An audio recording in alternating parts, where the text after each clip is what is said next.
Friends, आज Sunday है और हर संडे की तरह आज भी आपके सामने पेश है हमारा संडे स्पेशल प्रोग्राम वीडियो एक इंफॉर्मेशन अनेक। Welcome to my other video. इस तरह के नए नए अपडेट्स के लिए हमारे चैनल सब्सक्राइब करना ना भूलें।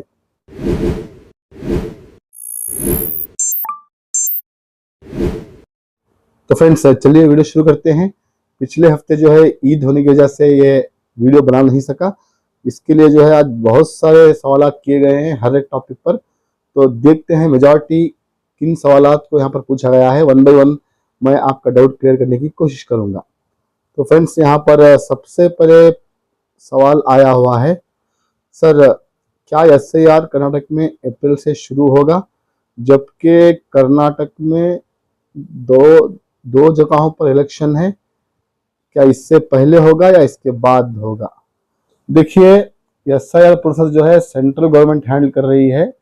हो सकता है अप्रैल 1 से ही शुरू हो, क्योंकि मैपिंग का प्रोसेस ऑलमोस्ट कंप्लीट होने को है और लगातार हम बता रहे हैं कि जिन लोगों ने अभी तक मैपिंग नहीं करवाई है जल्दी से मैपिंग करवा लें। हो सकता है कि मैपिंग का ऑप्शन जो है वो बंद हो जाए। अभी यहाँ पर ये मान नहीं सकता कि कर्नाटक के दो डिस्ट्रिक्ट में इलेक्शन है, MLA इलेक्शन है, क्योंकि सेंट्रल गवर्नमेंट का प्रोसेस है, शुरू हो सकता है। कंफर्म तभी बताऊंगा जब कोई इंटीमेशन सरकार से आएगा, मगर अप्रैल का जो है डेट अनाउंस किया है सरकार ने, मगर डेट कौन सी है इसके बारे में कोई भी इंफॉर्मेशन नहीं है। जब भी आएगी मैं आपको बता दूंगा। अगला सवाल यहाँ पर आया है, सर हमें हैंडीकैप पेंशन नहीं आई मार्च मंथ की। देखिए, 2 दिन पहले से ही अभी पेंशन स्कीम के अमाउंट रिलीज होना शुरू हो चुके हैं और मैंने आपको बताया था कि हैंडीकैप पेंशन, विडो पेंशन और ओल्ड एज पेंशन कुछ लोगों को क्रेडिट हुए हैं। हो सकता है फाइनेंशियल ईयर एंड की वजह से क्रेडिट होने में थोड़ा डिले हो तो आपको वेट करना पड़ेगा, आपको पेशेंस रखना पड़ेगा। अमाउंट आ जाएंगे। अगर नहीं आए तो फिर अप्रैल का महीना शुरू होगा, तो वहाँ पर आपको 2 मंथ के मिलाकर आ सकते हैं। इसके बारे में कोई अपडेट आते हैं तो मैं आपको बता दूंगा। बहरहाल आप जो है वेट कीजिए। अमाउंट तो रिलीज हो चुका है, थोड़ा क्रेडिट होने में डिले हो रहा है। अगला सवाल यहाँ पर पूछा गया है कि सर आपने बताया कि SSLC में थर्ड लैंग्वेज को कैंसिल किया गया है, इसका मतलब हम नहीं समझे।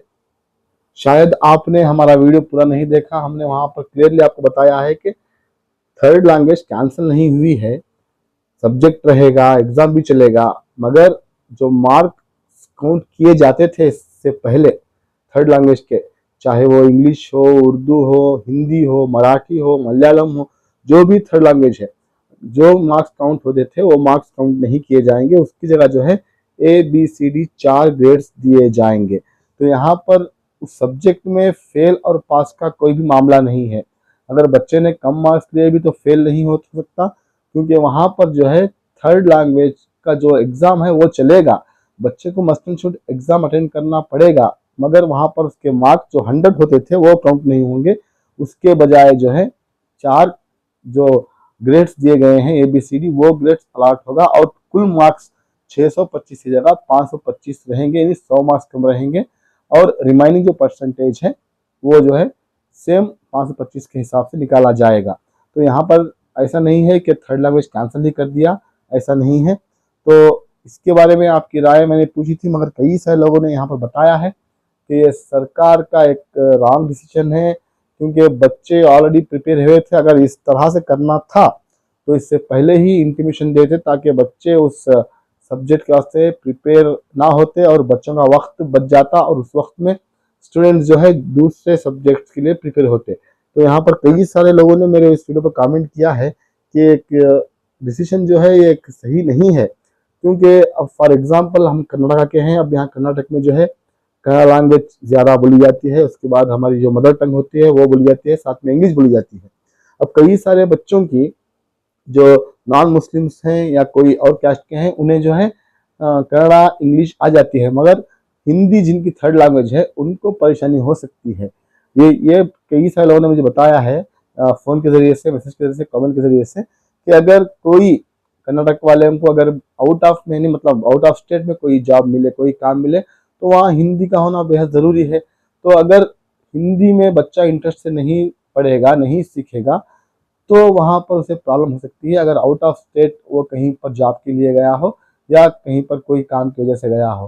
तो फ्रेंड्स देखते हैं सरकार ने ऐसा क्यों किया, इसके बारे में क्या रीज़न है, ये तो जाहिर नहीं हुआ है। बस इतना कहा गया है कि हम जस्ट जो है थर्ड लैंग्वेज में मार्क्स नहीं देंगे 100 मार्क्स, इसकी जगह जो है हम ग्रेड अलॉट करेंगे। तो ये फैसला कहाँ तक साबित हो सकता है, ये तो जो है इम्प्लीमेंट होने के बाद ही पता चलेगा इसका असर क्या पड़ने वाला है एजुकेशन सिस्टम के ऊपर।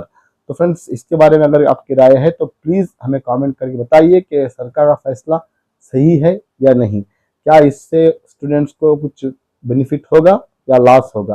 तो हम आपके कमेंट का वेट करेंगे। अगला सवाल आया है, सर हमें गृहलक्ष्मी के 28 इंस्टॉलमेंट आ गए, आपने हमें इन्फॉर्म किया था कि अमाउंट रिलीज होगा, तो हो गए। सर आपका बहुत बहुत शुक्रिया जो आप हमारे लिए इतने सही इंफॉर्मेशन लाते हैं, जज़ाकल्लाह खैरा। देखिए जिसने भी कमेंट किया है उनका शुक्रिया। नाम तो यहाँ पर डिस्प्ले नहीं हो रहा है, कुछ किंग कुछ ऐसा है। देखिए मेरा काम ही है आप लोगों को एक्यूरेट और ट्रस्टेड इन्फॉर्मेशन देना, वो तो मैं दे रहा हूँ, इंशाल्लाह आगे आने वाले दिनों में भी दूंगा। बहरहाल आपसे रिक्वेस्ट है कि आप फेक न्यूज़ पर मत जाएं, जो भी एक्यूरेट चैनल्स हैं, जो भी ट्रस्टेड न्यूज़ देते हैं, ऐसे चैनल्स को फॉलो करें। और बहुत सारे लोग क्या करते हैं, फेक न्यूज़ देखते हैं और गुमराह हो जाते हैं, राह भटक जाते हैं। आपको ऐसा नहीं करना चाहिए, आपको जस्ट जो है ट्रस्टेड और एक्यूरेट न्यूज़ फॉलो करनी चाहिए। अब हमारे चैनल पर शायद ही कोई फेक न्यूज़ आती हो।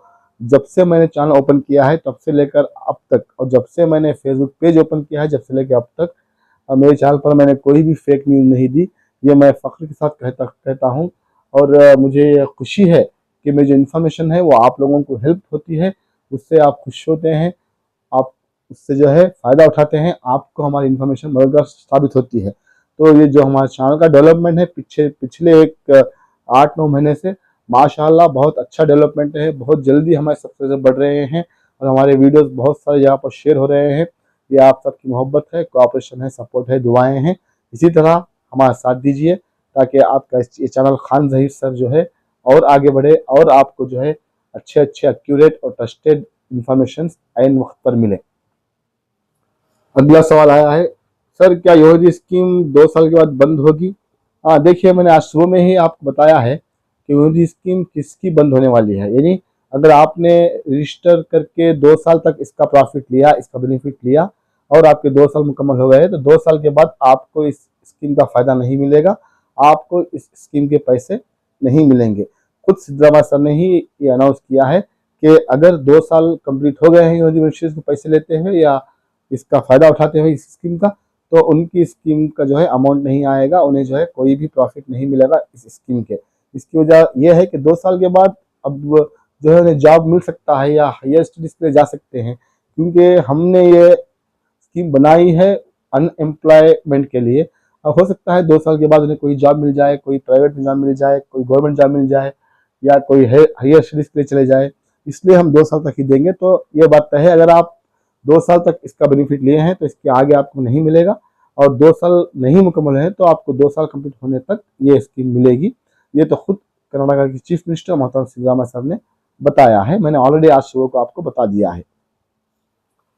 सर रेशन कार्ड करेक्शन करवा सकते हैं क्या? जी हाँ, मैं लगातार पिछले 2-3 महीने से आपको हर महीने में 2 बार आपको याद दिलाता हूँ कि रेशन कार्ड करेक्शन में किसी का नाम ऐड करना हो, किसी का नाम डिलीट करना हो या कोई भी करेक्शन करवाना हो, उसका विंडो ओपन है। मार्च 31 2026 जो है लास्ट डेट है, उसके अंदर आप किसी भी साइबर सेंटर जैसे ग्रामा वन, उसके बाद बापूजी वन, बेंगलुरु वन, ऐसे जो भी केंद्र हैं वहाँ पर जाकर अप्लाई कर सकते हैं, जो भी करेक्शन करवाना है। मैंने लगातार आपको इन्फॉर्म किया है, शायद आपने ऑर्डर देखा है। तो अभी 3-4 दिन है, जो लोग करेक्शन करवाना चाहते हैं रेशन कार्ड में जाकर करवा लें। अगला सवाल यहाँ पर पूछा गया है, सर हमारी बेटी एसएलसी का एग्ज़ाम लिख रही है, उसे जो है आइंदा कौन से कोर्स में एडमिशन दिलवाऊं? आपका सजेशन बहुत इम्पोर्टेंट है मेरे लिए। मेरा क्वेश्चन नेगलेक्ट मत कीजिए, आंसर दीजिए। देखिए हम कोई भी क्वेश्चन नेगलेक्ट नहीं करते, हमारे वीडियोस पर जितने भी कमेंट आते हैं हम तमाम का रिप्लाई करते हैं, शायद आपने नहीं देखा। मैं उसी कमेंट का क्लियर नहीं करता जो ऑलरेडी मैंने वीडियो में बताया है। अब जो वीडियो में टॉपिक मौजूद नहीं है उसके बारे में अगर कोई डाउट पूछे तो मैं उसका रिप्लाई करता हूँ, और अगर कोई एक सवाल करे जो ऑलरेडी मैंने इन्फॉर्मेशन दी है उस वीडियो में तो मैं उसका कमेंट का जो है आंसर नहीं देता, मैं लेकर के छोड़ देता हूँ। तो आपने पूछा है कि एसएलसी के बाद मेरी बच्ची को क्या करवाना है। देखिए, सबसे पहले तो आपकी बच्ची को आप पूछिए कि वो क्या करना चाहती है। एक तो एसएलसी के बाद कोर्सेस हैं PUC science, PUC arts, PUC commerce, PUC education वगैरह। अगर वो नहीं तो फिर एसएलसी के बाद जो है दूसरे कोर्सेस डिप्लोमा, आईटीआई वगैरह हैं। सबसे पहले मेरी राय आपको यह है कि आप अपनी बच्ची के साथ मशवरा करें, देखें कि उसका इंटरेस्ट किस कोर्स में है, उसका इंटरेस्ट जिस कोर्स में है उसी कोर्स में उसे एडमिशन दिलवाएं। आज हम पेरेंट्स, कई सारे पेरेंट्स ये गलती करते हैं कि बच्चे को जो इंटरेस्ट होता है वो आर्ट्स या कॉमर्स में होता है और हम उसे फोर्सेबली जो है साइंस में एडमिशन करते हैं, तो वहाँ पर बच्चे का हौसला पस्त होता है और उसका इंटरेस्ट कम होता है, जिसकी वजह से वो पीयूसी में कामयाब नहीं हो पाता। तो अगर आपके बच्ची को साइंस में दिलचस्पी है, इंटरेस्ट है, तो आप उसे साइंस ही दिलाएं। आर्ट्स में दिलचस्पी है तो आर्ट्स ही दिलवाएं, कॉमर्स में है तो कॉमर्स ही करवाएं, डिप्लोमा में है डिप्लोमा ही करवाएं। पहले अपने बच्चे की दिलचस्पी जानने की कोशिश करें, उसके बाद उसका इंटरेस्ट किस कोर्स में है अगर वो मुझे बताएंगे तो मैं आपको मशवरा दूंगा। क्योंकि यहाँ पर मेरा मशवरा है कि आजकल साइंस का ट्रेंड ज़्यादा चल रहा है। अगर आपकी बच्ची चालाक है, फर्स्ट क्लास के ऊपर अगर वो कामयाब हो जाती है एसएलसी में, तो बेहतर है आप उसे साइंस दिलवाएं या कॉमर्स दिलवाएं। तो यहाँ पर जो है आप अपनी बच्ची की राय लें, उसके अगेंस्ट मत जाएं। वो क्या करना चाहती है वही कोर्स को एडमिशन दें ताकि उसे आसानी हो और वो इंटरेस्ट के साथ अपना कोर्स मुकम्मल करे और अपना मुस्तकबिल संवारे। इसके बारे में अगर मेरा व्हाट्सअप नंबर है आपके पास तो मुझे कांटेक्ट कीजिए और अपने बच्ची की राय पूछकर मुझे कमेंट कीजिए या व्हाट्सएप पर मैसेज कीजिए कि उसका इंटरेस्ट किस कोर्स में है, तब मैं आपको टोटली जो है कंक्लूड कर दूंगा। ठीक है। यहाँ पर अगला सवाल पूछा गया है, सर एसआईआर मैपिंग हुई है, अब हम क्या करें। बहुत बार मैंने कहा है एसआईआर मैपिंग के बाद आपको कुछ नहीं करना है। जब भी एसआईआर शुरू होगा कर्नाटक में तो बीएलओ जो भी बूथ लेवल ऑफिसर्स हैं वो आपके घर पर आएंगे, तो आपको जो है इन्फॉर्मेशन फॉर्म देंगे। जस्ट आप उसे भर्ती करके किसी एक मेंबर का सिग्नेचर करके दे दीजिए तो आपका काम हो जाएगा। तो फ्रेंड्स, यहाँ पर मैं आपको याद दिला दूँ, अगर किसी की मैपिंग नहीं हुई है एसआईआर की तो फौरन मैपिंग करवा लीजिए। सर, हमें गृहलक्ष्मी के 27 इंस्टॉलमेंट आए हैं और आज 28 इंस्टॉलमेंट भी आए हैं। आपकी इन्फॉर्मेशन के लिए शुक्रिया। देखिए, मैंने पहले ही कहा था कि जिन्हें 27 इंस्टॉलमेंट नहीं आया, जो भी पेंडिंग अमाउंट है 27 इंस्टॉलमेंट का एक 15-20% वो तब रिलीज होगा जब 28 इंस्टॉलमेंट रिलीज होगा। तो जिस तरह से मैंने बताया था, यहाँ पर देखिए मैसेज किया है उन्होंने हमें, तो यहाँ पर उन्होंने बताया है कि उन्हें 27 भी आया है, 28 भी आया है। तो जिन्हें 27 इंस्टॉलमेंट नहीं आया है वो प्लीज़ जो है वेट कर ले, उन्हें 27 भी आ जाएगा, 28 भी आ जाएगा। अगला सवाल यहाँ पर पूछा गया है, सर एलपीजी का जो प्रॉब्लम है कब सॉल्व होगा, बहुत परेशान हो रहे हैं पब्लिक। आप इसके बारे में वीडियो अपलोड कीजिए हर दिन। देखिए, हर दिन अपलोड करने के लिए मुझे दूसरे टॉपिक्स रहते हैं बात करने के लिए, आप लोगों को इन्फॉर्मेशन देने के लिए, मगर अगर इतना इम्पोर्टेंट है तो मैं बना दूंगा। मतलब अगर इम्पोर्टेंट टॉपिक अगर मिल गया तो बना दूंगा, वरना डेली एलपीजी गैस के ही बारे में बोलूंगा तो लोग जो है बोर हो जाएंगे। देखिए, जब तक जंग नहीं रुकती तब तक कहना मुश्किल है, और यहाँ पर बताया जा रहा है कि अगर आज ही जंग रुक गई तो जो भी यहाँ पर लॉस हुआ है, जो भी यहाँ पर प्रॉब्लम क्रिएट हुआ है, उसे सॉल्व होने में कम से कम 1.5 से 2 महीना लग सकता है।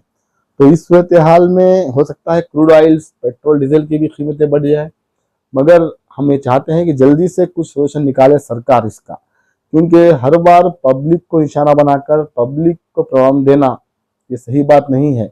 उनको पब्लिक का एहसास आना चाहिए, कोई भी सरकार हो, कि वो अपना कीमती वोट देकर उन्हें सत्ता में लाती है और पब्लिक के साथ इस तरह के हादसे पेश आते हैं, वही पब्लिक को ये लोग परेशान करते हैं। तो सरकार को चाहिए जितना भी परेशानी पब्लिक को फेस हो रही है एलपीजी को लेकर और क्रूड ऑयल को लेकर, उससे जल्दी से जल्दी हल करें।